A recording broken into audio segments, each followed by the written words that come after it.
Great to be here in your town. This is Rochester, New York. And of course, this is in some ways a Kodak moment because you're sort of like the product of two people who worked at Kodak. Your parents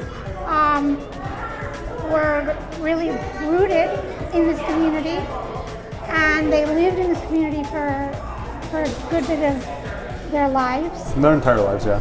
Well, almost their entire lives.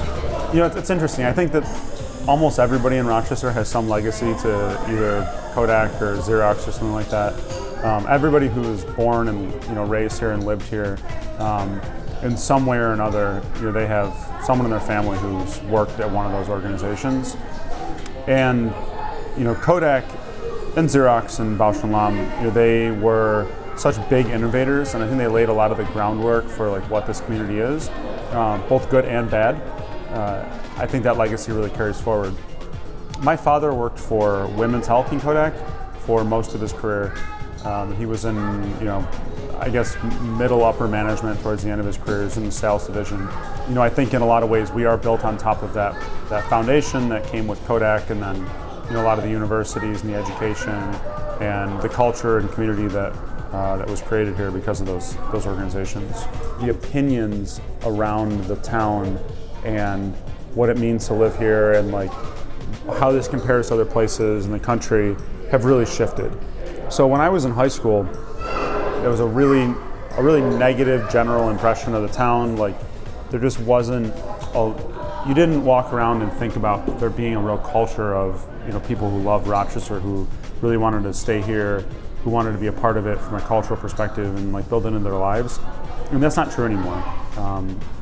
You really, especially in places like this, sitting in Fifth Frame here, I think one of the bartenders actually has one of those tattoos I was telling you about, the Rochester tattoos. And so actually, if you could explain that tattoo to us.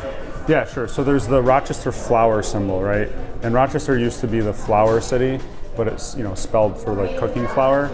And when Rochester stopped being a major producer of flour, at some point after that, they changed it to being flour spelled like the plant.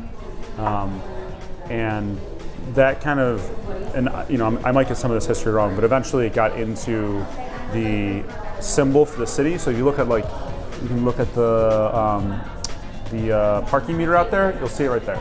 It's right there. Yeah, it's on the parking meter. It's on the parking meter. Right. So that symbol, you will find that symbol all over the city on, anything that the city owns. I think you'll even probably find it on manhole covers, and you'll also find it on a lot of people.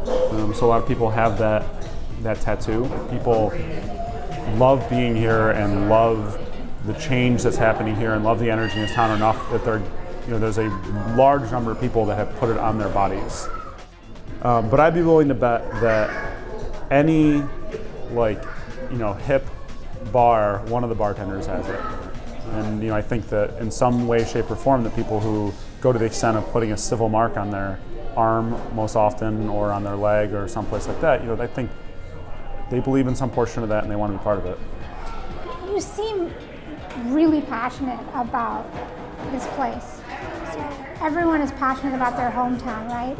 But Most people. But a lot of people leave their hometown. Sure, yeah. And so you chose to stay. And not only did you choose to stay, but you built a business here. Yeah. And so what was the genesis of that idea? Well, the business was an evolution. And I think that, there are people who really actively choose to start businesses, and then there are people who kind of go through a process and find themselves starting a business, and then at some point they actively accept that that's what they're going to do. and I probably fall more into that latter category. You can live here on a lot less, and that means that you have less pressure to be perfect all the time. I think it would be wrong to say that we were strategically picked Rochester to start this business, but I think that the fact that we did choose to stay here to start this business in Rochester is a major part of the reason that we were able to do it. And I think especially in the type of economy I think we're looking at now, where there's so much competition, there's so much global competition. When you look at our business is online. Like, it's a software as a service. For all intents and purposes, it could be built here, or in Chicago, or in London, or in India, or in China, or any place that has a viable connection to the internet. So you're not competing inside of your bubble anymore, you're competing globally. And when you have to compete globally, and you're doing that inside of a really high cost environment, your ability to make mistakes goes down, right? You have to be more perfect.